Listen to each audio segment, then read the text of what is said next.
Let's discuss what's not considered actual depression, but merely fluctuations. Estrogen, progesterone, and oxytocin. These are three hormones that will affect greatly a woman's moods and feelings. So these three, during pregnancy, estrogen and progesterone levels will rise dramatically. These hormones can cause mood swings, fatigue, and emotional sensitivity. Many women also experience heightened anxiety or irritability, which are normal but can be worsened by stress, relationship strain, or lack of support. My friends, these are what we call the baby blues. This is not postpartum depression. The baby blues are a temporary emotional shift marked by mood swings, crying spells, anxiety shortly after childbirth. But here's the key. It's not debilitating and it passes quickly. She may be down, but she can function. She may not feel happy, but she's able to take care of the child. And baby blues are very common. Up to about 80% of women starts around 2 to 3 days after birth, but it will improve on its own 2 weeks, sometimes longer, sometimes 4 weeks, goes away by its own. It doesn't meet anywhere near the 5 symptoms that are considered requirements for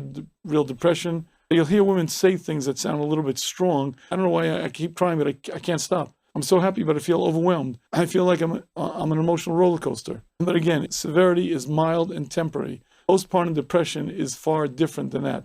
The CDC reports 1 in 8 women, about 12.5%, report symptoms consistent with actual postpartum depression, actual debilitating depression that often will not be solved on its own and often will require certain interventions. Before we deal with the difference between baby blues and real depression, let's look at classic symptoms of depression. So the DSM-5 defines a number of symptoms for depression. You have to have 5 or more of the symptoms, has to be for at least 2 weeks, and it has to present itself in a change from prior functioning. What are those various symptoms? Depressed mood, loss of interest, sleep change, appetite or weight change, psychomotor change, fatigue, guilt, worthlessness, concentration, thoughts of death, suicide. Now, my friends, I sat with a woman yesterday, and I could not believe that this woman was able to function. I thought she was on drugs. What I saw was real psychomotor changes. When depression really sets into the moderate to severe mode, oftentimes it affects not just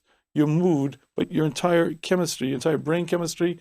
And as a result, many of the processes slowed down dramatically. The woman looked dazed. She looked like she was on drugs.